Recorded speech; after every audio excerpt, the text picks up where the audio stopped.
What's up, guys? I am nobody special. Happy Friday, all you melonheads out there. The week is nearly over. It's been a heck of a week. A lot going on this week. My goodness, a lot of developments in the China housing collapse and the Evergrande controversy. What on earth is going on in Turkey right now? We'll get to that in a little bit. My God, Turkey is putting on a clinic in how to destroy an otherwise prosperous economy. My God, what I heard the term today, Erdoganomics or Erdoganomics. I've practiced saying it. I can't quite enunciate it. Named after Turkish President Erdogan. Erdoganomics. Erdoganomics. I can't say it right. But what a mess. Apparently, the Turkish response to high inflation is to lower interest rates, and that is just going swimmingly for the Turks. Well, what's happening in Turkey may just be a preview of what 2022 or 2023 might look like in the United States. Because if what I have long theorized ends up coming to pass, and that these rate hikes and this taper and all this tightening by J. Powell results in a deflationary market crash, that the Fed's just going to reverse course and they're going to start lowering rates again in the middle of an inflation problem. And what we see happening in Turkey might just be what happens here in the next few years. I don't know, but we'll get into that in a little bit. I see we've got a lot of familiar melon heads in the comments already. Hello, everybody. I hope you guys are doing well. I saw some references to the Bond King in the comments here. Are we talking about Mr. SVM, Mr. Stephen Van Meter? Is that the Bond King? There's a lot of people claiming the crown of being Bond King, if you will. There's the War of the Five Kings going on in the Bond world. So I'm guessing we're talking about Stephen Van Meter, but I could be wrong. I don't back any particular horse in that race, in the race of the Bond Kings. Hello, Nicole Post, Neil Hahn, Ralph Potts, Timeline 101, Mr. Big Bush. I laugh every time I see your name come up in the comment section. I swear I'm going to get myself censored just reading your name one of these days. Oh, man. Hello, Ben. Hello, Silver to the Moon. My man Mark the Stump Grinder. How is things going, sir? Mike Bender in the house. Cole Marsh. Dog Will Hunt, Silver to the Moon, Conrad Olson. All right. It seems like the whole crew is here. Welcome to anybody whose name I forgot. If you're new to the channel, welcome. Please don't forget, folks, while you're here, lend me that big thumbs up for the algo.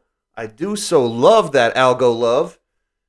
Gets me shown to the masses. All right. And what do we have here? 11 cents to $1 year to date for Evergrande. Yep. And you know what? I don't think Evergrande, if that's Bocane with your comment, I don't think you're even going to see 11 cents to the dollar if you're holding Evergrande debt. Good luck getting that 11 cents. Let's see, today there was I wrote it down, $13.2 billion worth of lawsuits has been filed against Evergrande since August from all of the various creditors, subcontractors that they owe money to, or lenders, or all kinds of categories. I mean, the lawsuits are just piling up in China. Good luck, folks. Good luck getting your money back. Turkey now equals China in 3 months, says Silver to the Moon. That's interesting. I hadn't looked at the connection between Turkey and China. I don't know. Does China have the inflation problem that we have here? I haven't followed China and inflation very closely, what's going on over there, but I think China is looking at trillions upon trillions of dollars in wealth is just going to evaporate right before their very eyes. I think there's going to be some massive deflation in China very soon. We smashed once again, says Ralph Potts. Is that a reference to gold and silver? I don't know. I actually haven't looked at the gold and silver chart for a while. Also, keep in mind, folks, today is quadruple witching. I mentioned that in a video earlier this week. Today is the simultaneous expiration of stock options, index options, stock futures, and index futures, which means at the end of the day, there is going to be a lot of money moving around, changing hands. So what is that going to look like I don't know, because we haven't had a real big net move in markets this last week or so. So quadruple witching only affects existing volatility. If you have low volatility, then quadruple witching won't really, there's nothing to cause a spike in. But I'm wondering what it's going to do to the reverse repo market. We hit 1.7 trillion in reverse repos yesterday. That is an all-time high. So quad witching, we could see another spike in that tonight. So we're watching for that. I still don't know what to make of this reverse repo situation. If you would have asked me a month ago, I would have said it's probably going to level off and start going down, but that hasn't happened yet. But there hasn't really been that deluge of new treasuries hitting the market just yet either, because the debt ceiling just got raised this week. So that should happen soon. When we see that new collateral hitting the market, I would think that would result in a lowering of the reverse repos, but we'll have to wait and see what that happens. China is in big trouble, says Cole Marsh. I agree. There are rumors now that Bank of China insider printed real fake yuan. That's interesting. It would not surprise me, as corruption is rampant in that country. Silver ask is 22.54. Okay, that is good. We were down below 22 for a while there this week, so it's good to see it recovering a little bit. Again, I think when the big one hits, I think we will have a once-in-a-lifetime opportunity to load up on the shiny at a discount. And I am still working out the details of how I'm going to pull that off, because I don't want to pay those jacked up premiums. It kills me that every time the spot price gets smashed down, or every time the COMEX smashes, the retailers just jack up their premiums. It bugs me to no end. So we never see any of the benefits. So, anyways. So, with that, I think we are going to shrink my big fat melon and get into the clown show of the day. Now, at risk of getting a little controversial, I had to bring this one up. This guy, who I urge you to unfollow and ignore largely. Trust me, folks, you will be better for it in the long run. This guy is a snake. But I had to just comment on this, all right? Government has a right to force you to obey and has always exercised it, especially under the GOP. All right, let's ignore that last part. We're not going to get too political with that and the party system. But let's just focus on the beginning of his sentence here. Government has a right to force you to obey and has always exercised it. Now, there are certain words that I cannot use in this segment because I'll get myself in trouble, because it's just the state of things. It's the 2020s. It sucks. I am not pro and I am not anti when it comes to the needle, okay? It's your call. It's not my call. It's not Kramer's call. It's your call, all right? You make that decision for yourself. For example, I made the decision. It was a risk-informed decision. Low risks on both sides. I got it, all right? That was my call. My kids? No. All right. Now, again, I do my own research, and I look at the risks, and I look at the potential rewards and the offsets, and I say it is not worth it. But I can tell you, this guy, Mr. Kramer, anybody who tries to get near my kids with that needle will find it sticking out of their eyeball. All right? So your little social experiment here about forcing me to obey or forcing anybody else to obey, I don't recommend you try it. Just keep poking that bear. Just keep poking that angry dog in the cage. I don't recommend it. All right? And look, if you're one of those people who's sitting there going, you're placing us all at risk. You have no right to place me at risk. How do I get your problems? Seriously, shut up. I mean, look, this is me being a little tame on the subject, folks. Like, I used to work on a fishing boat. I don't know if you knew that about me. I was a scalloper. I worked on a commercial fishing boat. All right. I still have my sailor's mouth. And this is me holding back. If we were just here in person and I wasn't over a platform that, is sensitive to certain comment, trust me, I'd be giving you a mouthful right now. This stuff irks me to no end. This mentality. This BS. And again, you try to get near my kids with that needle, you will find it sticking straight out of your own eyeball. And that's about all I have to say on that subject. And folks, I just want to say, if this is the end of my channel, it has been a real pleasure doing this with you because, man, they will just take you down for just about anything these days, anything they don't like. And I don't want to see that happen. I like doing this, but I just had to talk on this. I'm sorry. Like I said, it's your decision. It's not my decision. It's not Kramer's decision. It's yours. You decide what you want. God bless you. You do you. All right. And with that, let's get into some of the news of the day, some of the developments. There was a lot happened in Evergrande today, and finally, S&P dumps China property giant Evergrande into default. Finally, hey, S&P, thanks for coming in today. Way to get out in front of that one, guys. They only defaulted, what was it, 50 days ago, 45 days ago? How long ago did they actually default? Nice of you guys to come in today. Thank you for that.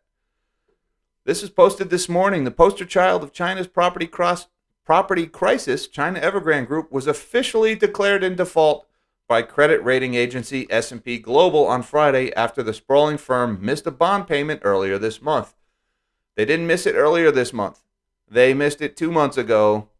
They expired the 30-day grace period a few weeks ago. So, no, it wasn't earlier this month. They missed this payment a long time ago.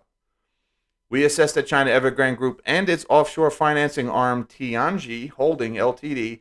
have failed to make coupon payments for their outstanding U.S. dollar senior notes, S&P said in a statement. Now, interestingly, I have to say that they said, we assess that they haven't made the payment because Evergrande doesn't talk. And because for whatever reason, the bondholders don't talk. Nobody wants to talk. Everybody's awful tight-lipped on the subject. I don't get it, but hey.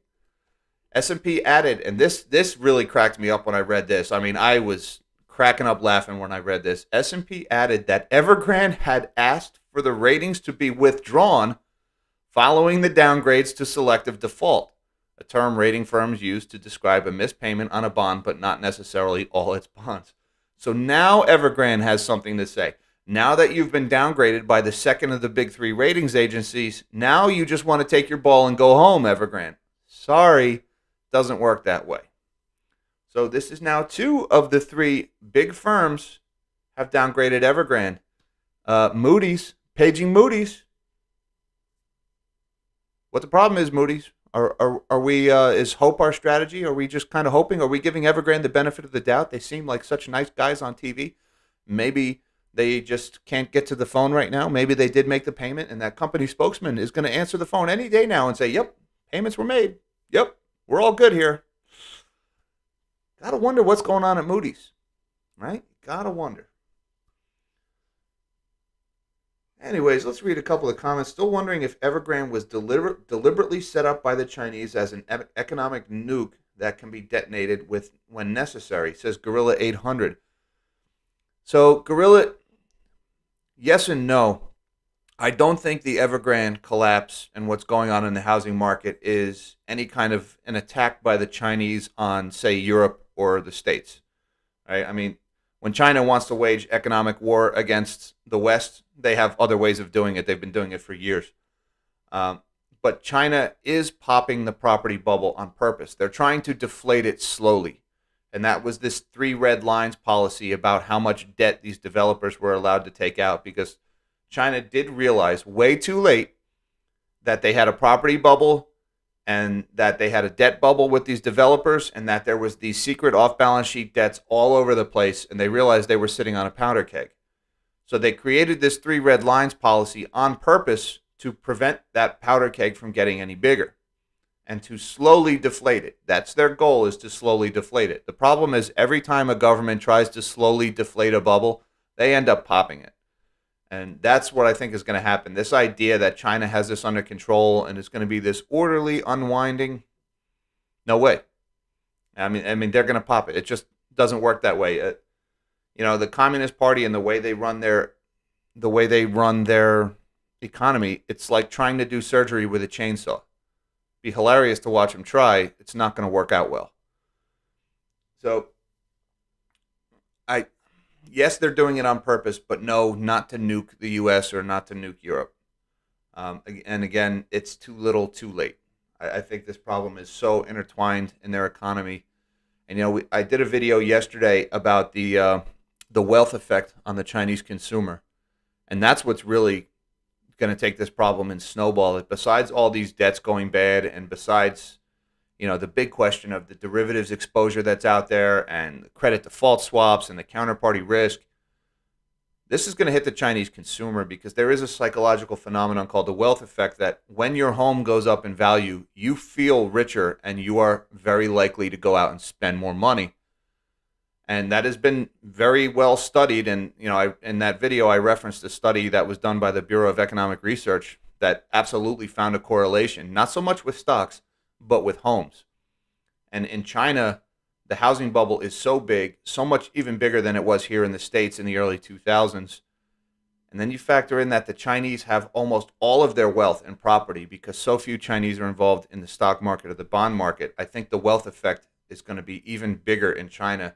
And you're going to see a big slowdown in Chinese consumer spending because of this housing bubble popping. And that will hit the whole global economy. That's going to hit S&P. It's going to hit multinational companies big time. Good question, Gorilla. Thank you for that one. I will never get anything the government gives out. I was in Iraq in 1991. Remember Gulf War syndrome? Well, you don't because the U.S. military was giving bad drugs to the troops. I have heard of Gulf War syndrome, Neil Hahn, and thank you, sir, for your service at risk of sounding cliche. That's where from the 1970s. I don't know about the 1970s. China built 12, 15 megacities that are still empty. Yeah, the ghost cities, that's a reckoning China has to deal with, Sarge. I mean, you're talking billions of dollars to build entire cities that there's just nobody there. They're just sitting there unfinished and rotting. And man, I tell you, if you ever have a few minutes, go on YouTube and look at some of these videos of these ghost cities. And just all the concrete and all the steel that was laid and poured and all the buildings that were raised. And then there's just weeds and trees growing up out of it. And just, my God, just money set on fire. And it has not yet hit. The reality still has not set in. We're only just beginning to see the effects of this stuff. Dominoes, says Big Bush. Yes, I agree. Dominoes is a very good analogy. Which brings me to the next one. Thank you for that. That segue, because Shimao also got downgraded today. They got downgraded by both Moody's and Fitch. Moody's, you are still alive. Thank you, Moody's. Good to know you're still here. Anticipating that Evergrande downgrade any day now. But yeah, good folks at Moody's are alive. Now, the big thing with Shimao, I did a video about this one earlier this week. Shimao had a investment grade credit rating. Shimao did not violate any of the 3 red lines in China's housing debt policy. So Shimao was one of those healthy companies. It was one of the companies that looked poised to benefit from their competitors going under and that maybe they'd be able to buy up assets on the cheap. So the fact that Shimao is now getting downgraded and that their bonds were trading for as low as, I think, 60 cents on the dollar earlier this week, that's a very big deal because now it's not just Evergrande and it's not just Kaisa, it's not just these very risky developers that had junk credit ratings and that had mountains and mountains of debt. Now it's the good ones you have to worry about too. And watch out for Country Garden, man. I mean, Country Garden is an absolutely huge company, even bigger than Evergrande. I don't know what Country Garden's debt load is, but if the good ones are starting to go down now too, watch out, man. Country Garden goes down, that'll be huge because that is the biggest developer, I think, in the world, certainly in China, probably in the world. And, Country Garden stock is going down. The founder of Country Garden, his net worth has plummeted by billions of dollars this year. So keep your eye on that one too. But just want to read a little bit here. Shimao Group Holdings was downgraded by rating agencies Moody's and Fitch on Friday, both by 2 notches, due to the Chinese developers' increased financing risks. So they used to have investment-grade credit ratings. Not anymore. Now they're in the junk pile. The downgrades could trigger some creditors to demand immediate repayment. Market watchers caution further pressuring Shimao's liquidity. And then it goes on to talk about how S&P also downgraded Evergrande. So they're falling like dominoes. It's not just the bad ones. It's now the healthier companies too. I've seen some numbers that say the sales in a lot of these developers are down by over 90%. And look, it doesn't matter how healthy a company you are and how good your balance sheet is. If your income, if your sales drop by 90%, you're going under. The clock is ticking. And I just think the situation in the Chinese property market is so much worse than anybody is advertising. I think it's frozen solid. Nobody's buying anything. I've heard that the Chinese have price controls, that they put floors on prices, and they don't allow properties to sell, more than a certain percentage below what it used to trade at. And so people just aren't buying any of it. You can't force people to buy properties. They're not doing it. And so you're seeing 90% year-over-year declines in the sales from these companies. No one's buying anything. So it's going to be interesting to watch. Ultra Baron, sir, thank you very much for the super chat. Why did you stop making videos for WSS? That is Wall Street Silver. Your daily encouragement was very important to apes. Wall Street Silver lost lots of its momentum after you disappeared. I did not disappear from Wall Street Silver. I still post all my videos. If it pertains to silver or precious metals at all, I post them in Wall Street Silver. I also post all of my Federal Reserve or my inflation-related videos in Wall Street Silver. Look, I got the idea for this channel from Wall Street Silver because the videos were so well received over on the Reddit forum. So, this channel wouldn't exist if it wasn't for them. So I'm still posting there. I'm still active. I still comment and I still upvote daily. I just don't put my videos directly onto Reddit. I put them on the YouTube first, and then I put them into Wall Street Silver. So I'm still there. My handle is JG Nuke on Reddit. So if you see me, I will be there still. And once again, Ultra Baron, thank you very much for the super chat, for supporting the channel. Very much appreciate it. Fat Vegan, thank you also for the super chat. Brondo has what plants want. Brondo has electrolytes. It's got the stuff plants crave. Yes, I have seen. That is from the movie, give me a second, Idiocracy. Brondo was the sports drink that they were watering their crops with, and they didn't understand why their crops kept dying. They used Brondo. It's got the stuff plants crave. It has electrolytes. Nobody knew what that meant. Fat Vegan, thank you very much, sir, for your support of the channel. Guys, I really appreciate the super chats. Thank you very much. If I wanted to fight without fighting, that I insulated myself from, followed up by housing bubble pop that I set up in advance. I'm having trouble following that one, Gorilla. I apologize. Was the carbon footprint damage for the ghost cities? What was the carbon footprint damage from the ghost cities? I couldn't tell you in molecules or moles of CO2, but look, it burns a lot of energy to build a city nobody wants, right? And now it just sits there. So, yeah, that was a big deal. That was just, God, what a waste. What a waste. Australia will suffer most, and the rest of us not far behind, says Big Bush. Australia is going to be hit quite a bit by the fallout from the Chinese developers going under, because my understanding is a lot of the iron ore for Chinese steel comes from Australia. And I know Australia is already struggling with some of the tit for tat with the energy imports going on with China. China didn't like some things that Australia said at the WHO pertaining to the cerveza sickness.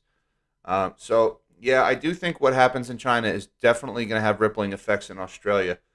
I don't know if it'll be more or less than what's felt in the U.S., because I have a feeling the U.S. financial system is going to take a big hit from what happens to Evergrande, and that may be a bigger impact than the loss of the iron ore and the natural resources that Australia right now ships to China.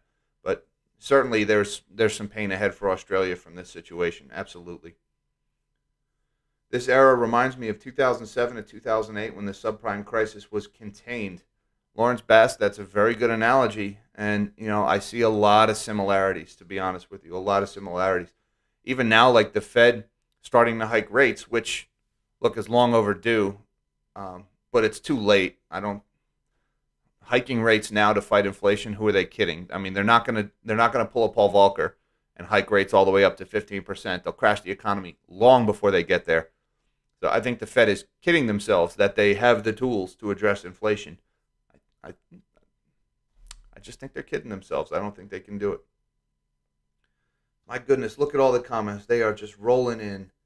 I have silver and platinum. I'll be fine. Those are two good ones to hold, Neil Hahn. I don't have any platinum, any physical platinum. I hold the platinum ETF.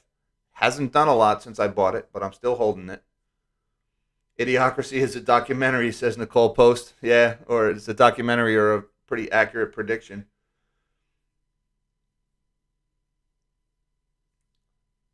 Sarge says, yup, even Crazy Kramer is telling us everything is great. Remember him when he told us Lehman was good. Yeah, and Kramer also said to not sell your Bear Stearns, right? Wasn't that his big call? Hold your Bear stock, don't sell. Again, switch the man off. You're better off without him in your ear, folks. Jason Samraj, I hope I said that right, sir, says 50% of all steel consumed by the world in the last decade was by China. That's correct. I've seen as high as 60%. That may have been concrete. But just about every construction resource, copper, zinc, aluminum, steel, concrete, 50 to 60% of it has gone to China for the last 20 years. And that's why I think a lot of these base metal commodities are going to tank in the coming months. Even though we have this big inflation problem, I do think the lack of demand from Chinese construction is going to send shockwaves through the base metals. And I think we're going to see these prices just absolutely in the toilet. When you lose 50% of demand, or even some fraction of that, there's no way the prices are going to stay up. And that's why I have the theory that what's happening with Evergrande is going to eventually, years down the road, lead to a drastic reduction in global silver supply, because most of the silver that comes out of the ground actually comes from copper and zinc mines, not from gold or silver mines. So I think as the slowdown in Chinese construction grinds to a halt, and I think a lot of these mines and these miners are going to get shut down, it's going to lead to less silver coming out of the ground. Anyways, with that, I want to move on to what is going on in Turkey. My God, Turkey just absolutely putting on a clinic right now on how to destroy your economy. This is in Spectrum News, New York. I'm not too familiar with this site. Turkey's currency crashed to a new all-time low against the dollar on Friday, a day after the central bank again lowered a key interest rate despite surging consumer prices, a move in line with President Erdogan's unconventional economic policy. Unconventional is not the word I would use. Ignorant, stupid, destructive, the opposite of correct. Those are some things I might have used to describe it. Suicidal, economic suicide might be how I would describe it. They're lowering interest rates into an inflation crisis. I'm not kidding here, folks. President Erdogan, who basically has absolute control in Turkey, which is, a reason why you don't give people absolute control, because you never know when you get an idiot like this. He thinks the key to fighting inflation is to lower interest rates.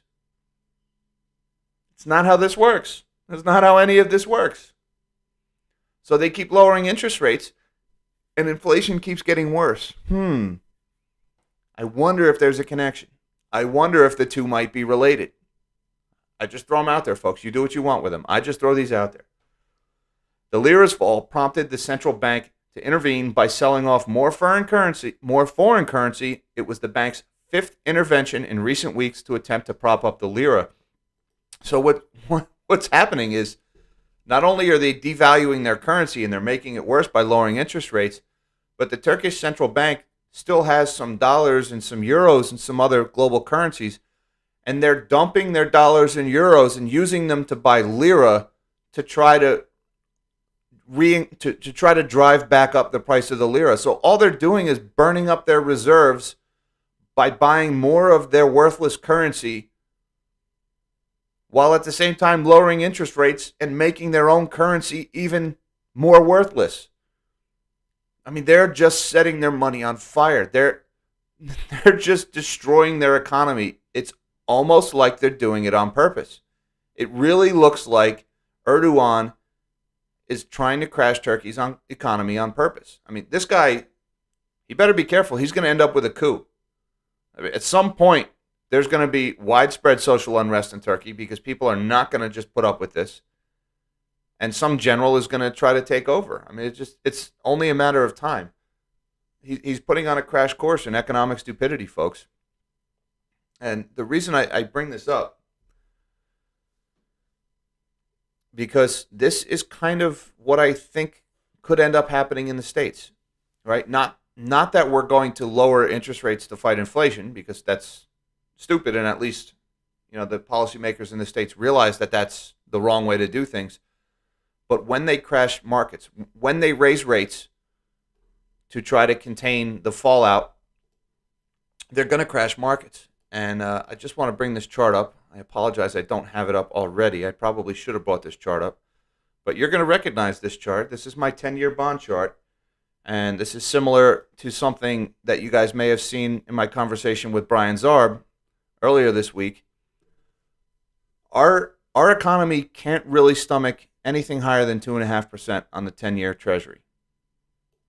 And the reason why I arrive at that number, I should have brought this chart up. I'm sorry, I'm wasting time. I mean, this is 10-year Treasury going back to the 1960s. And, here's this big spike when we fought inflation back in the 1980s. We can't do that again. There's just no way the economy will crash. But every time we've touched this line, this descending, I call it the economic tolerance for interest rates, because of our growing debt pile, we just can't tolerate higher interest rates. Every time we get near this line, something breaks in the economy. Black Monday, the bond market crash in 94, the dot-com bubble, the global financial crisis, the December 2018 stock market sell-off. Every time interest rates get high, the market panics. And we're seeing a lower and lower threshold for that sell-off to trigger. And right now, that line, I put that line somewhere around 2.5%. Brian Zarb put it even lower at 2%. Right? Brian was saying he likes to see the highest number of touches on his line. So Brian had drawn that line right here, and he made a pretty good case for it. And that says right around 2% on the 10-year. The market freaks out and throws a panic. All right. So when the market freaks out and throws a panic, the Fed is going to do what they always do. They're going to capitulate and give the market what it wants: lower interest rates. And that's when they lower interest rates right in the middle of inflation. Folks, the Fed is going to do exactly what Erdogan is doing to Turkey. It's going to take a little while, probably, my best guess, late next year at the earliest. But it doesn't look good for the dollar if that's what they do. So that's why I mentioned this Turkey could possibly be an omen of what is to come in the United States. Because I don't think we here in the U.S. really have any tolerance for pain, for economic hardship. Every time things get hard, we cry to the government to save us. And look here, every time this peak, every time things got hard, that's exactly what happened. So that's what I think is going to happen again. Mr. Mark Schwartz, stump grinding, sir, thank you very much for your very generous super chat. I appreciate it very much. Thanks to Hack, H-A-C-K. Are you talking about the ETF for cybersecurity, which I am still holding, by the way? Somebody had mentioned they had sold Hack a few weeks ago on my live stream. And, looks like they sold at the right time, because I think we were somewhere up around here, around 65. Was it you, Mark, that said you sold Hack up there? It was somebody who had said they had bought Hack and they had sold around 65, and I mentioned I was still holding. Well, looks like I should have got out at 65, huh? I still have a position in Hack. I'm not convinced the cybersecurity story is over, especially if things light off in Eastern Europe right now. I was talking to a buddy of mine who works in security, and he has a lot of friends in military and intelligence. And he was saying the first wave, if things light off in Eastern Europe, the first wave is not going to be tanks and fighters. The first wave is going to be cyber attacks. And, Russia has been using cyber attacks for years, and that made a lot of sense to me. So if things do light off in Eastern Europe, like I'm afraid they're about to, I think something like this might do pretty well. So I am still holding Hack, although I'm looking for an opportunity to get out because I'm still raising cash, and this is an easy opportunity to raise cash. But anyways, thank you, Mark, very much for the support of the channel, sir. I really appreciate that. Um, let's see, any more comments down here? Turkey's going for an election year. Yeah, I think an election year in Turkey is going to look a little more like a coup, to be honest with you. They might call it an election, but I really think, I just think social unrest in Turkey is inevitable at this point. And globally, really. I mean, we'll talk about food prices in a little bit, but when it gets expensive to eat, people get angry, people get pissed off, and bad things happen. And we've already got social unrest all over the world. I mean, over, you know, the response to the cerveza sickness and everything else, people are already protesting that. And when food gets more expensive and when people have to make hard decisions about like whether or not to heat their homes or to buy groceries that week, it takes pre-existing tensions and it makes them even angrier. So I think 2022, 2023 are going to be defined by widespread social unrest across the world, unfortunately. One of these days, folks, I'm going to do this live stream, and I am just going to have nothing but good news for you. I promise. I promise. I'm going to be like, everything's great, rainbows and unicorns, and this doom and gloom will be over, and I will fill you with hope and hope for prosperity. I swear. Somewhere it's out there. But I am something of a perma-bear. I haven't always been a perma-bear, but I have been a bear since September of 2019, an unrelenting bear since September of 2019. Why was I an unrelenting bear in September of 2019? I'll show you what did it. Actually, it was September 17th of 2019. Somebody, I put a post on the channel earlier, send me your ideas for the live stream, and somebody said they wanted to see like how you can watch the Fed's balance sheet. And that's when I brought this up, because this is the Federal Reserve's balance sheet. Let's bring it all the way over here. Since 2012. Make sure you guys can see. You can. And, you know, we have the end of QE in the late teens, and then we went sideways for years when the Fed just really didn't do anything. And then you notice right around 2018, you see the Fed balance sheet started to get smaller. That was Jerome Powell letting the balance sheet roll off. That was quantitative tightening, where basically as the bonds that they bought during the GFC were maturing, they were just taking the money and destroying it. They were taking money out of the economy. I don't know if you remember, President Trump was very vocal on Twitter saying how his economic numbers were so good, even though Powell was taking money out of the economy and he was tightening. Well, that's what Trump was referring to, was the unwinding of the balance sheet. The Fed was destroying money. And then September 17th of 2019, they very abruptly went from unwinding the balance sheet to printing money again. Why? That was repo madness. That was when, how do I explain that? I knew something was up. I didn't know exactly what it was. But that's when I started paying very close attention to what was going on in the bond markets and what the Fed was saying and doing. And I started researching the debt level in the United States. And within a few days of that, I realized the U.S. economy was facing a massive, massive debt crisis. And by January of 2020, I had gone short the S&P 500 because I realized it was inevitable. We were about to have a debt crisis. And then when I saw what was coming out of China, I went massively short the S&P 500, ended up being the best trade of my life. Then you can see what the balance sheet did since then. Here's all the response, you know, the CARES Act and everything. Look at all that money they printed. And then here's the $120 billion a month on the balance sheet for the last year and a half. They just kept printing money, printing money, printing money. What's the worst thing that could happen? And somebody had asked, how do we know when the taper has started?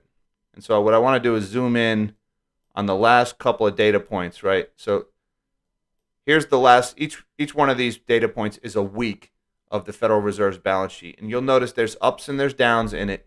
But what you're going to see is you're going to see this chart is going to start to flatten out. It's going to keep rising because they are still buying assets. They're still buying, what is it? They'll be reducing the amount they buy every month by $10 billion in mortgage-backed securities and by $20 billion in U.S. Treasuries. But every month they're still going to be buying tens of billions of dollars of new assets. They'll be printing money and buying it. So you'll see this balance sheet keep going up between now and March. By March, this is going to go flat, and it's going to stay flat at least until they start changing their mind.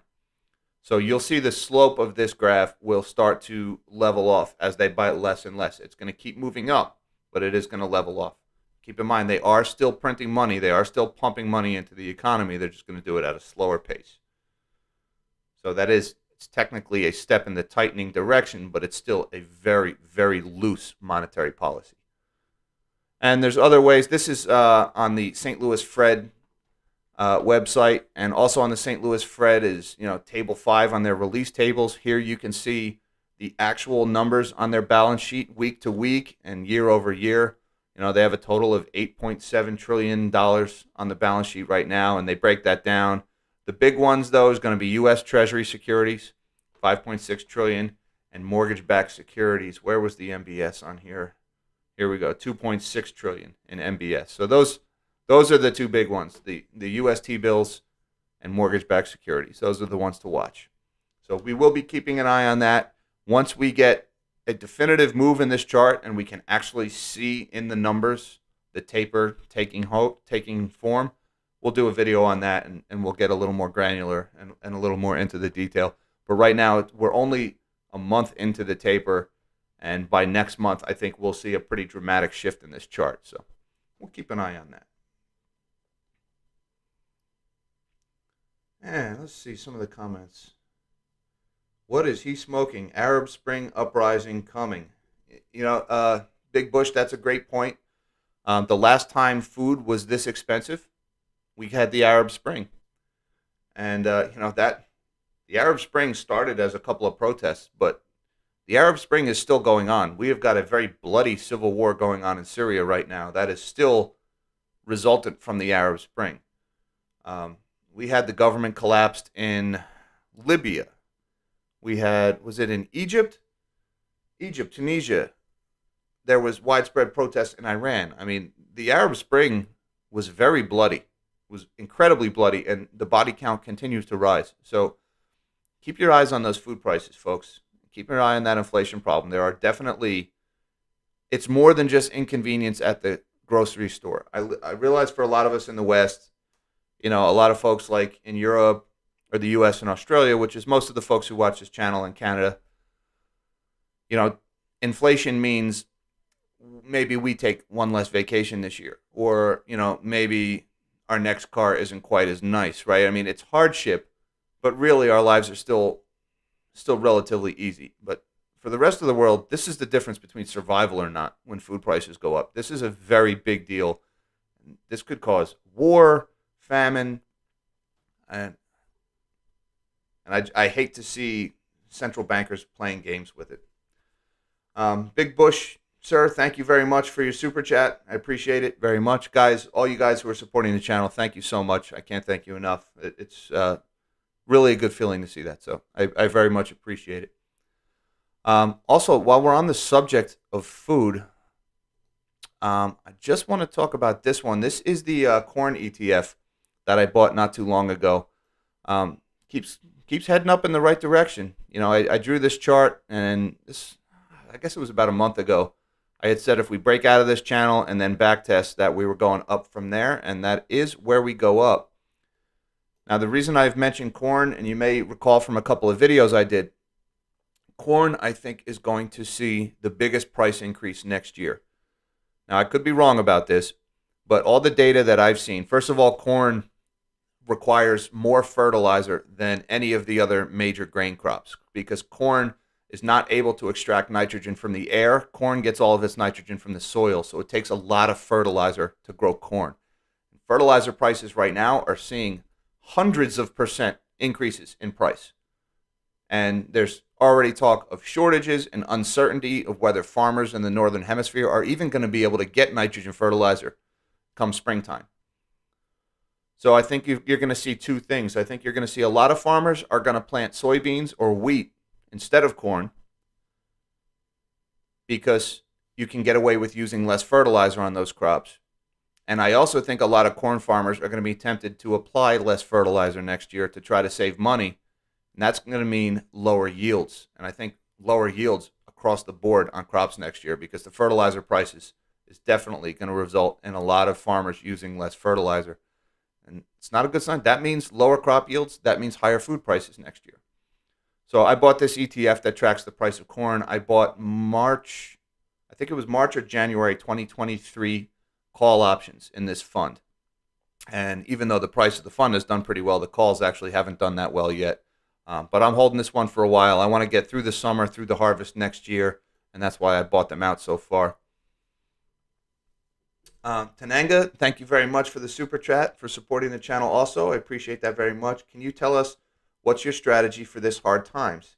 At one point, high inflation, at the other, market crash any day because of China. So Tananga, thank you again for supporting the channel. I've seen you a couple of times. You posted this comment on a couple of the videos recently. I did respond to one of them.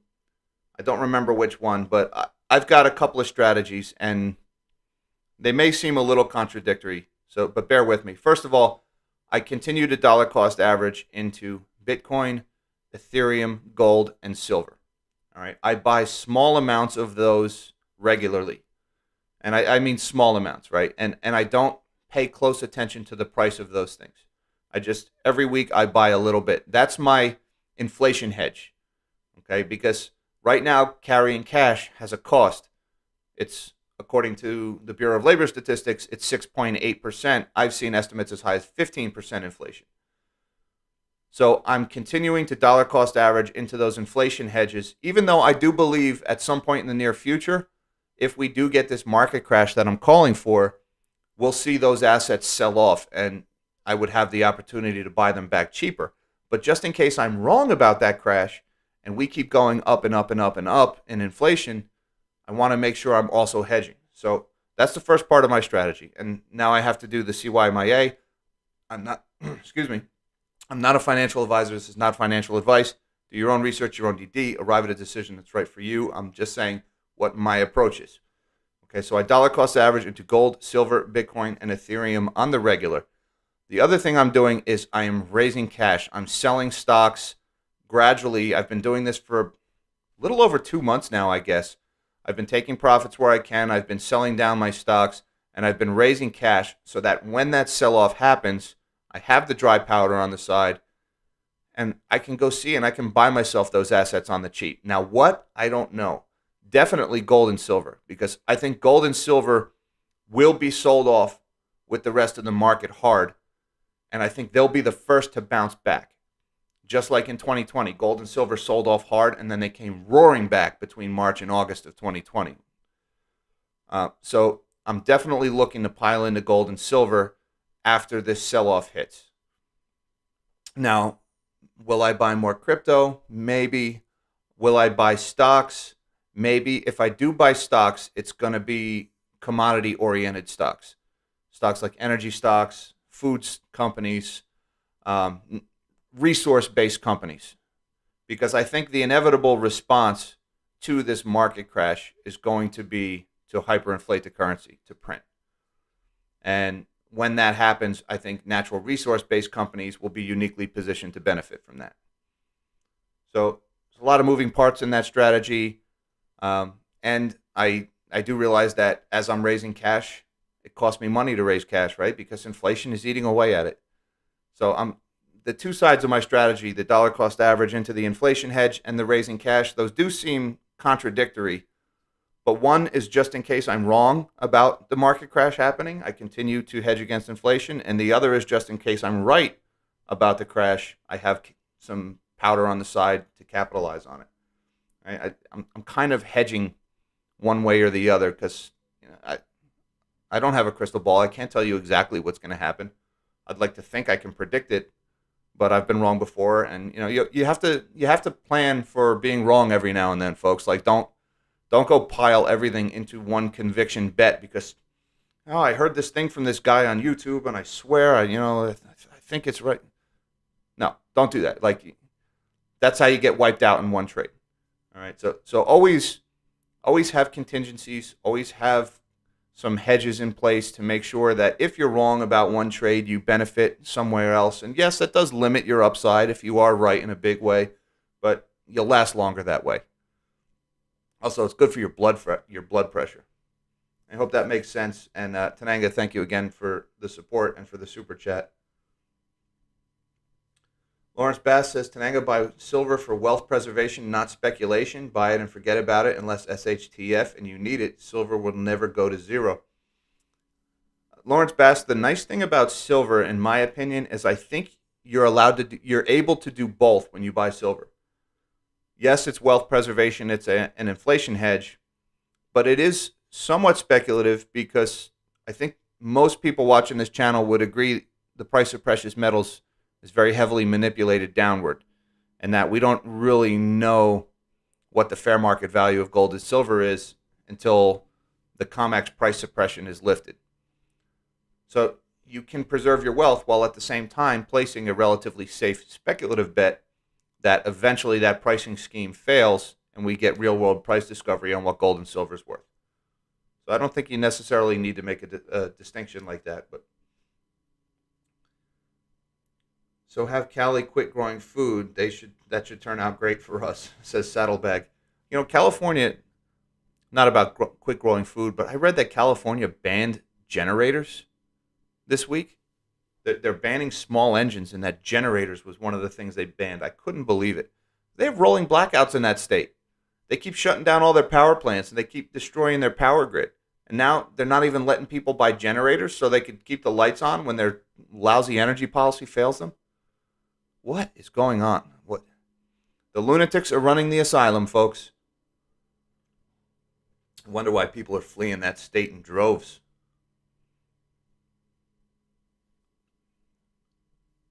Rockettes have canceled shows. Not sure how many. That's Penny McCrary. I read that the NFL was canceling games today too. It seems like they're going back to they're leaning towards locking us up again, folks. Welcome to the 2020s. I'm sure 2022 is going to be awesome. It's going to be great. You're going to love it. Physical, however, may not be available at premiums, may be high. Timeline 101, I agree.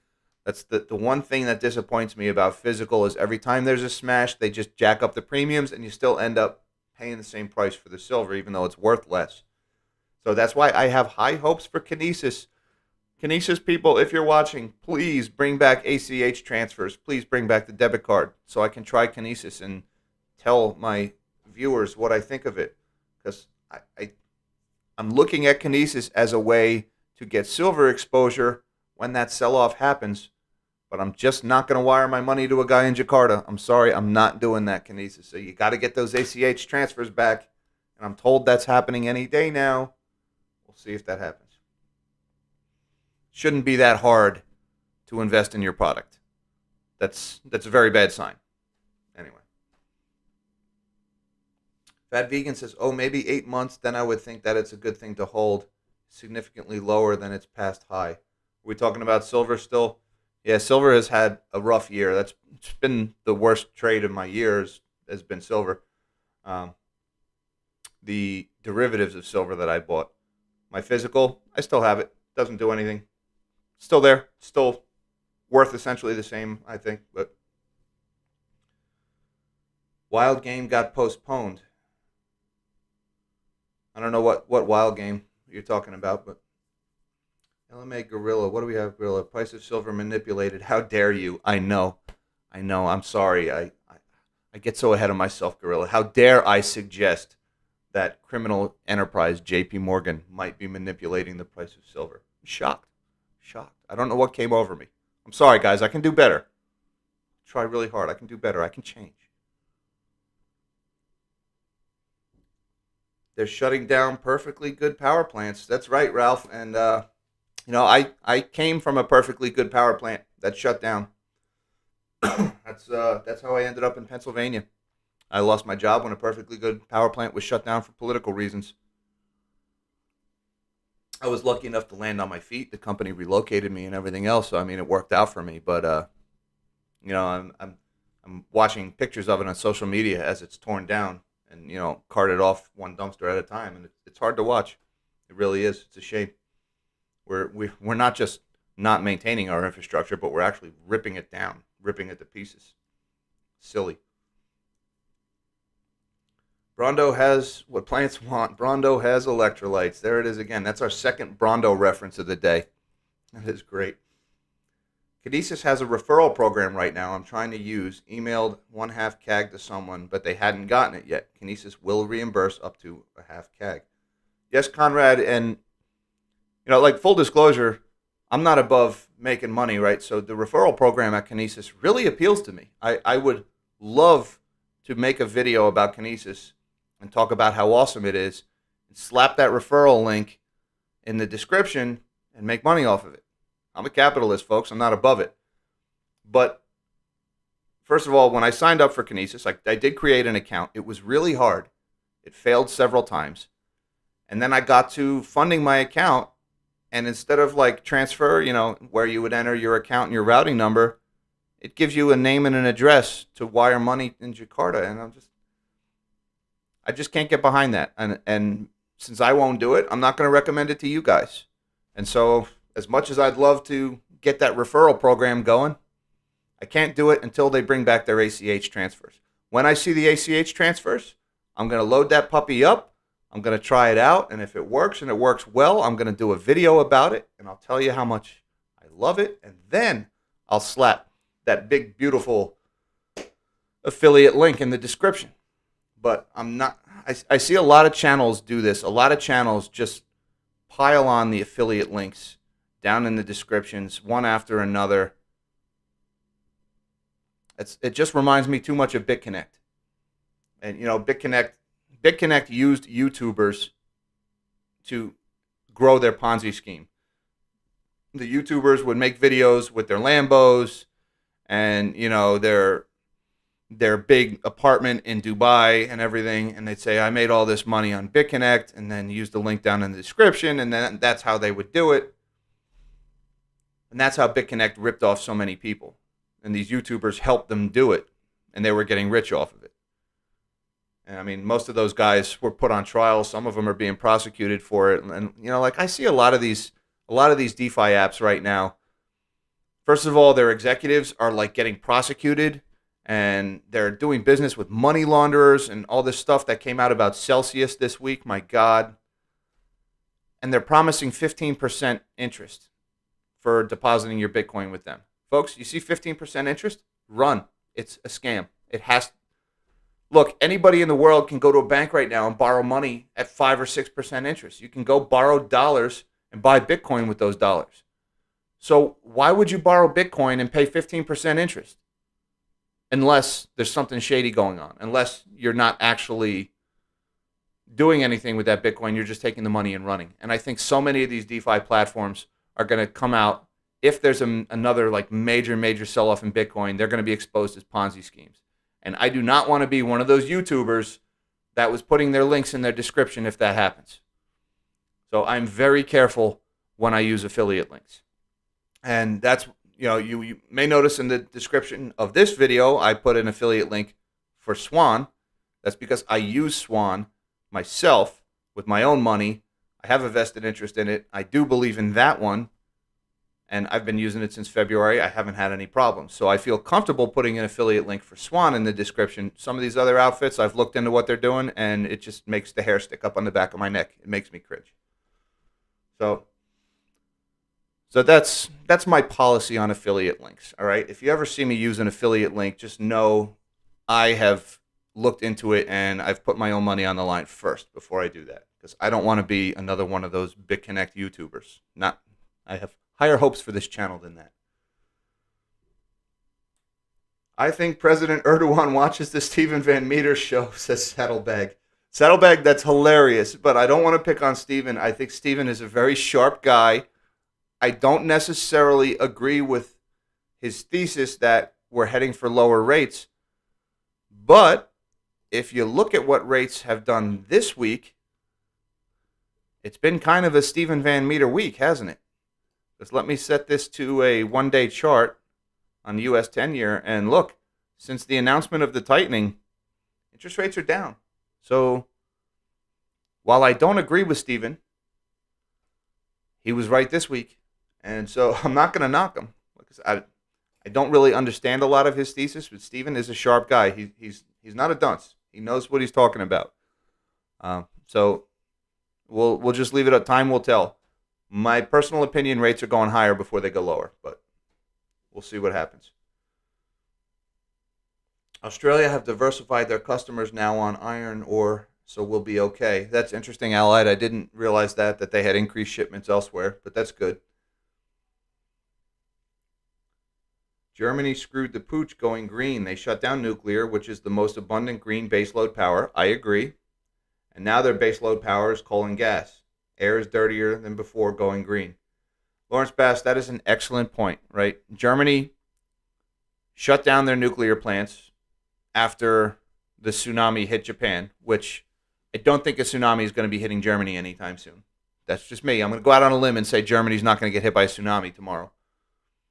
They shut down their nuclear plants. You know what they do now? They import nuclear electric from France, and they import natural gas from Russia. So what did they do? They just put some of their own citizens out of work.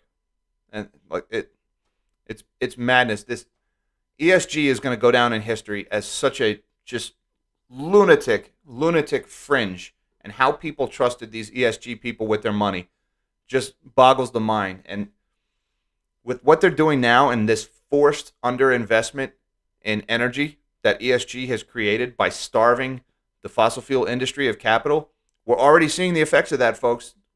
Why do you think these fertilizer prices are so high? Why do you think food prices are going to be so high next year? That's because of the ESG people.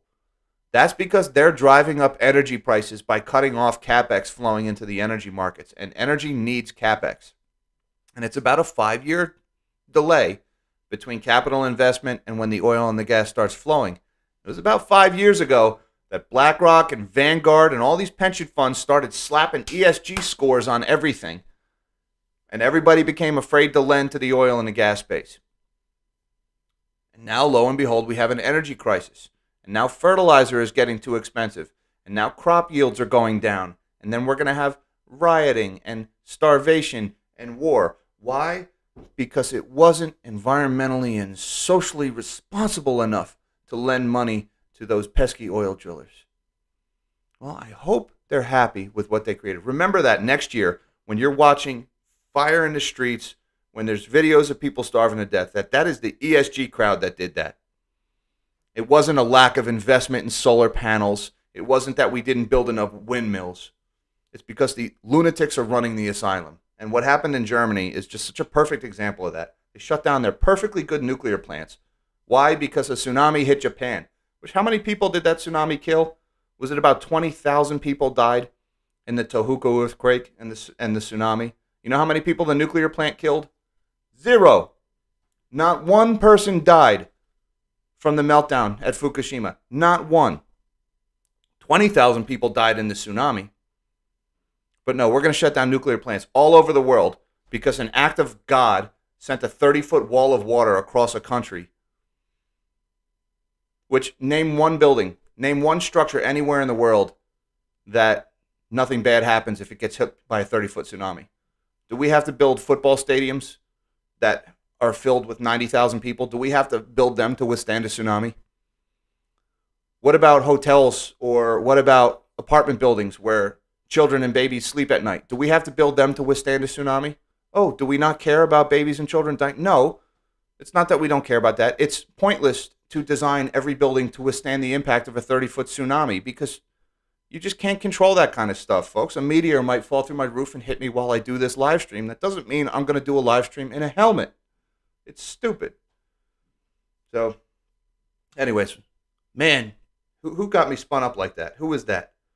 That was Lawrence Bass. I hold you, Lawrence Bass, personally responsible for getting me all spun up on Germany and their cutting off the nuclear plants. But it affected me a lot personally. It affected my family a lot personally. So hence my passion on the subject.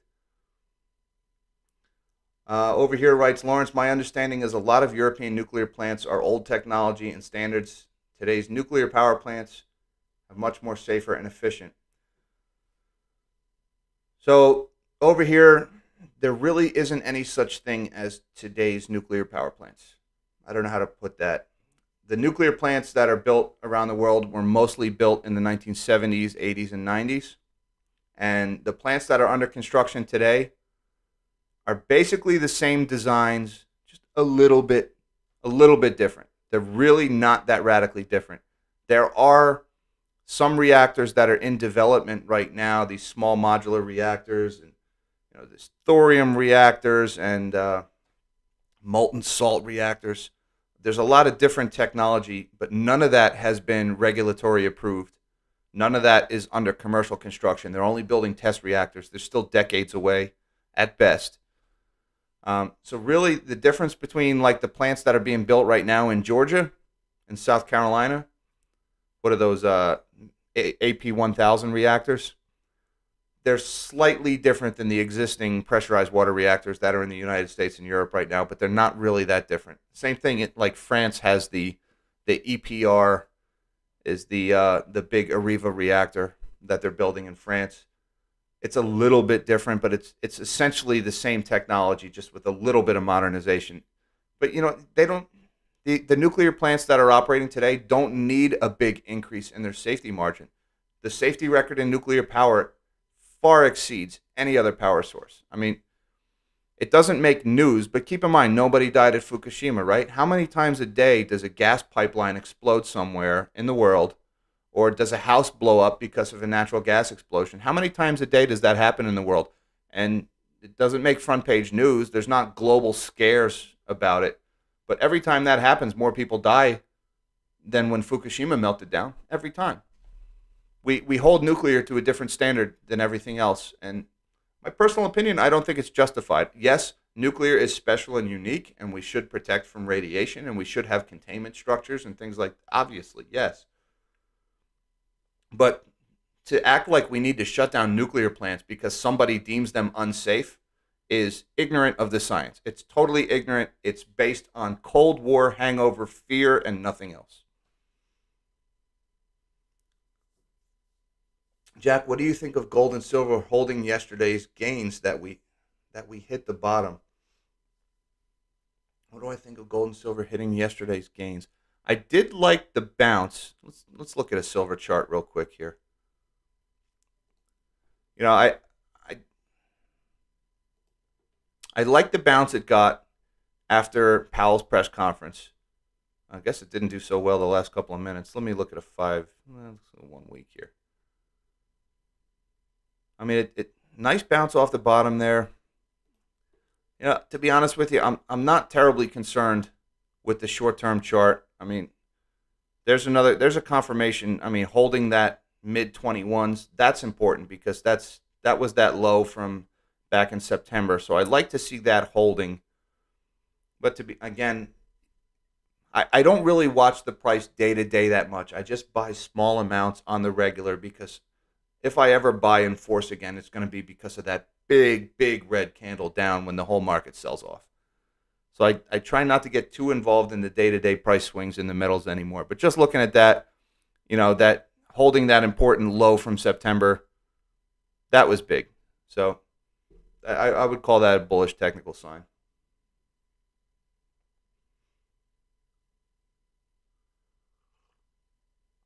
Lawrence Bass says, NSF, I take full responsibility for spinning you up. Love the passion. Yes, thank you, Melonhead.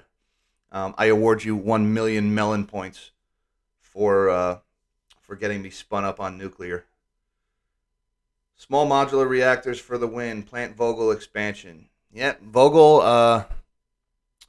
I had high hopes for the Vogel and the VC Summer plants being built in the southeast U.S., but unfortunately they bankrupted. Was it Mitsubishi? It was one of the biggest bankruptcies in history because those projects were billions of dollars over budget. I mean, nuclear's biggest problem is, to put it plainly, nuclear has 5 white hard hats for every 1 yellow hard hat, which if you've ever worked in an industrial environment, the yellow hard hats are the guys who turn the wrenches, the guys who do the work, and the white hard hats are the guys who sit there with the paper and say, you're doing it wrong, yellow guy, you're doing it wrong. The paper says you should do it this way. That's me making fun of myself because I am the white hard hat. But there's 5 of me for every welder. and for every mechanic and every electrician at a nuclear plant. That's nuclear's problem. The red tape. No other industry has to deal with it. And that's why nuclear has failed to deliver on its promise of being too cheap to meter. Believe it or not, Bill Gates is funding small modular reactor research. I had heard that, Lawrence Base. What is it? TerraPower is Bill Gates' firm that's doing small modular reactors. I think those are fast breeder reactors. I'm not sure. I don't know. I've had a couple of people write me emails requesting I do videos on modern reactors, but to be honest with you, they're so far away from commercial deployment that it's hard for me to get excited about them because they're still so many years off. Over here writes Jack, what about the radioactive waste and how is that good for the environment? Okay, over here, challenge accepted. Talking about the radioactive waste for nuclear power. First of all, right now with existing nuclear power plants, if you were to get 100% of your personal energy from nuclear power, say a family of 4, right? If all of the electric use of your entire life was produced by nuclear power, your family of 4 would produce radioactive waste about the size of this coffee mug. The typical metaphor I use is a beer can, but I don't drink beer while I'm talking to you guys, so we're going to use my coffee mug. All right, so that would be all of the waste, your electrical, if it all came from nuclear power, all the waste in your lifetime would be the size of this mug. Now, I want you to imagine how big of a pile of old solar panels would be, right? Picture how big solar panels are, and they last about 10 years. Or picture windmills, which last about 15 years. How many solar panels and windmills would it take for your family of 4 for your entire life? How many rare earth metals? How much silicone? How much energy would be used in the mining of those materials? And at the end of your life, all the electric you used your whole life, how big would that pile of now defunct solar panels be? It'd probably be about 7 or 8 times the size of your house. That would be how much waste you and your family of 4 would leave behind after your life. Another way to look at it is imagine a balloon and say you got 100% of your electric from coal or natural gas. But say we held coal and natural gas to the same standards as nuclear, where they have to take responsibility for the byproducts of their power. So picture a balloon and all the exhaust that comes out of your coal plant or your natural gas plant for your family of 4 for your whole life. If your balloon captured all that exhaust, how big would that balloon be after your entire life? It would probably be bigger than your whole neighborhood. So you can have that stack of defunct solar panels, that stack of defunct windmills. You can have that balloon that is bigger than 100 hot air balloons. Or you could have this mug of radioactive waste. Now, what do you do with it? We spent $20 billion hollowing out a mountain in Nevada in the middle of a desert, miles from where anybody lives. We could put it there temporarily, but here's the thing. This mug, if this was the nuclear waste, right? You've only used about 2% of the uranium that was in this mug in your entire life. You've only used about 2% of it. There's still 98% of the uranium is in there. And you've also, when we split uranium, we also create plutonium. So there's also usable plutonium in this fuel. So there's plenty of nuclear fuel left in here. And there's also some nasty stuff that has other applications in other industries and in medicine. So what we could do is we could recycle this mug, and we could take all of that nuclear fuel that's left and put it back into the reactor for somebody else's family of 4. And then we could take all that nasty stuff and go use it for science and for medicine somewhere where it can be useful. And now we don't have anything we need to get rid of.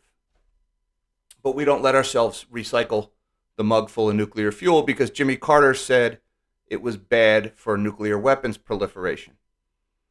Which, I don't know if you've been paying attention to history, but since Jimmy Carter said that, India, Pakistan, North Korea, Iran, China, Israel, how many other countries, France, have developed nuclear weapons since Jimmy Carter said that this mug was a nuclear weapons proliferation risk. So the nuclear genie is out of the bottle. It's never going back in. The idea that we don't recycle nuclear waste because it's a weapons proliferation risk is already proven to be bunk. So if we recycle, then all of the waste your family of four produces over the course of your entire life becomes about the size of the tip of your thumb. So that's what I would do with the nuclear waste if I was in charge. Again, Lawrence Bass.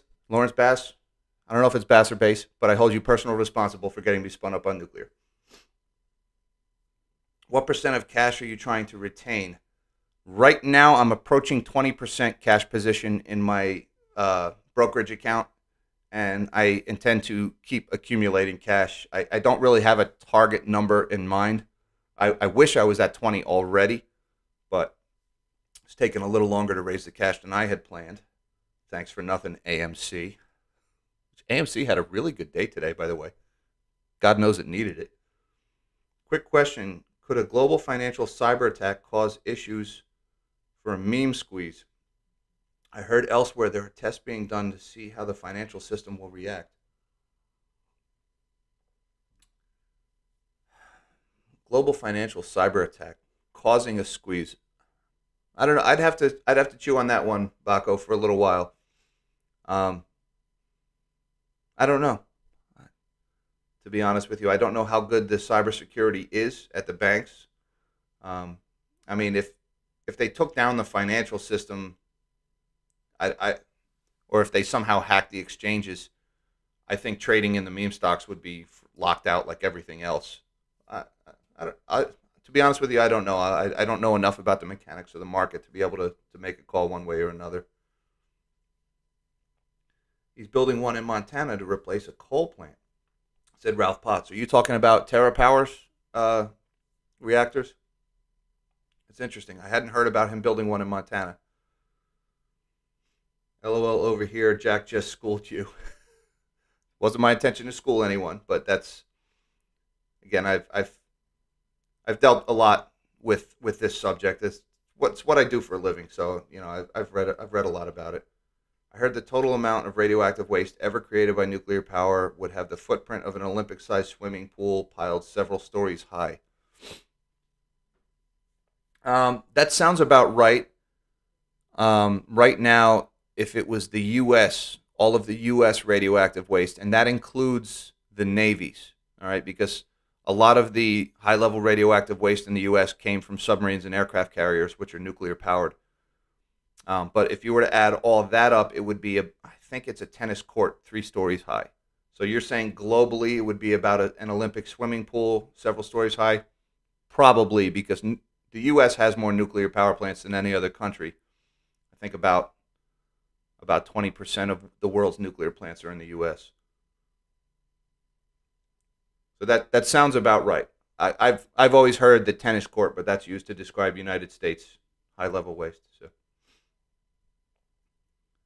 not causing a squeeze, but resetting the books of the exchanges. That would be interesting. Again, I don't know what that looks like, and how does synthetic shares fit into that, and how does naked shorting fit into that? I really couldn't tell you what that would look like. How do we find that graph that you showed of the 10-year yield interest rate? It seems crazy important for timing the huge correction. Iceman, that is just the interest rate on the 10-year yield. That's on Yahoo Finance, and I just zoom way out. And then the line, I just drew that myself. I mean, most of these charting tools will let you draw a line. So, this chart itself, you can get that just about anywhere if you look at the yield on the 10-year Treasury. But this is Yahoo Finance that I'm using. All those hidden shorts magically disappearing. Oh, I see what you're saying, Baco. So basically, just wiping out the short positions, not actually covering them. I don't know. That would dry up liquidity in those stocks awful quick. That would be interesting to watch. I don't know how that would work. In the future, they can all use the nuclear waste. That is true. Vaiska, am I saying that right? Vaska? A lot of these new reactors, like I believe the reactor that Ralph mentioned, Bill Gates' TerraPower, I believe that is meant to run on previously used nuclear fuel. Either that or they can run on regular uranium, or they don't need enriched uranium because they can breed their own plutonium.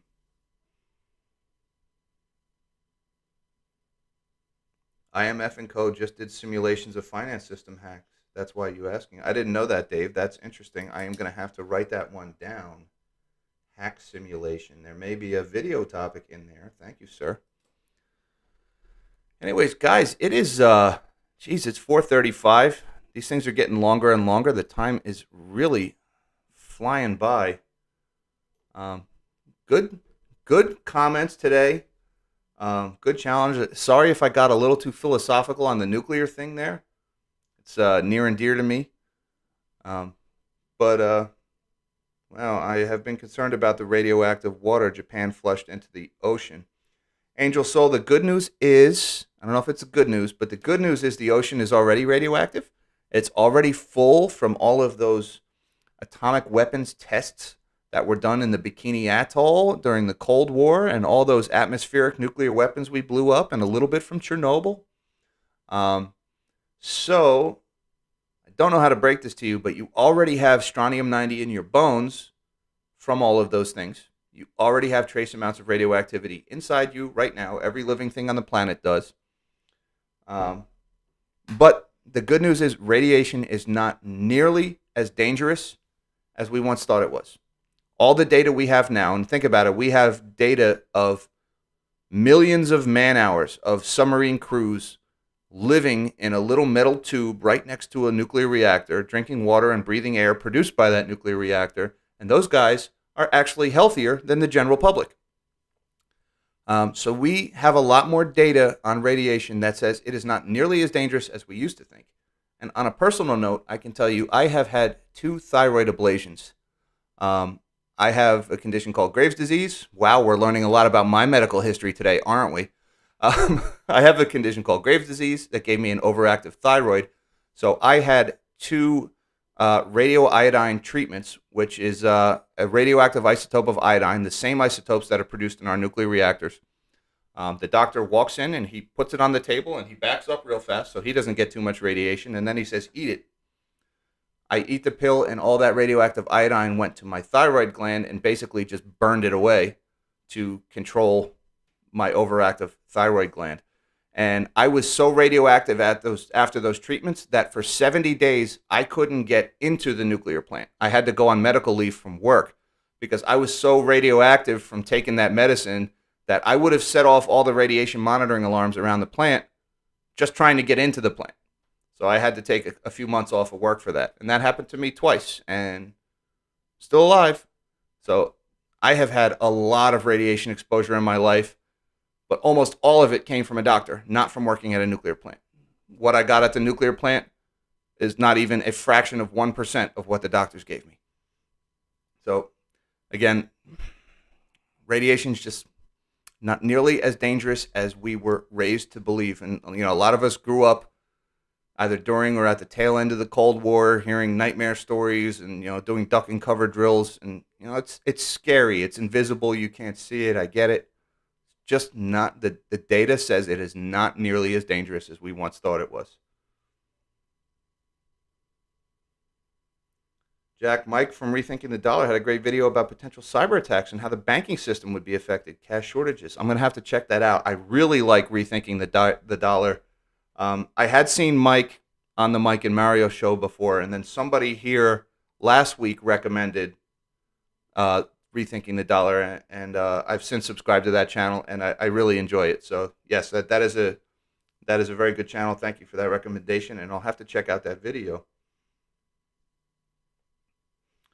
I learned a lot. I spent 2 years in West Germany during the Cold War. I was very surprised to see all the nuclear power plants, especially all over France, in the middle of wine-producing country.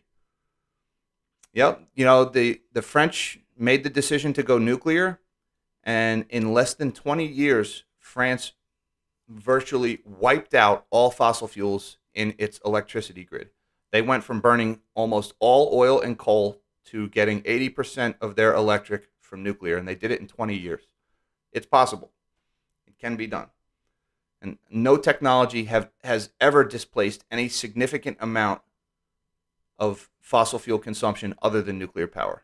Well, we could add hydroelectric, but we've dammed every river we can dam at this point. Hydro isn't going anywhere.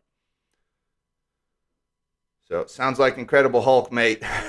You know, it's funny. In my wallet, I have a sticker of the Incredible Hulk. He is my favorite comic book character, and my daughter gave me a Hulk sticker because she knew Daddy likes Hulk. I don't know where she found that Hulk sticker, but she came up to me. She had her Bobo in her mouth, and she gave me the Hulk sticker. I slapped that thing on my wallet. It's still there. So, yeah. Thank you. I like that reference, the Incredible Hulk. Anyways, guys, it's 4:40. This is now my longest Power Hour live stream ever. Thank you so much for the engagement. Thank you, everybody who supported the channel. I really appreciate that, guys. I really enjoy doing these streams. I like this time, the exchange back and forth. So keep the comments coming. Thank you, everybody who sent me links this week, who sends me news tips. Guys, you're helping the channel out a lot. I get a lot of great information. I wake up every morning, and I've got messages all over Twitter from Melonheads all around the world, and it's like I'm instantly brought up to speed on everything that happened while I was sleeping. It's so great. So thank you guys so much for all that. All right, guys, I've got family here. It is that time. It's movie night for the kiddies. We're going to go down in the movie theater, and we're going to spend some family time. We're going to have some drinks at the bar. I hope you guys have a great weekend, and I will see you next time. All right, everybody, live small and dream big.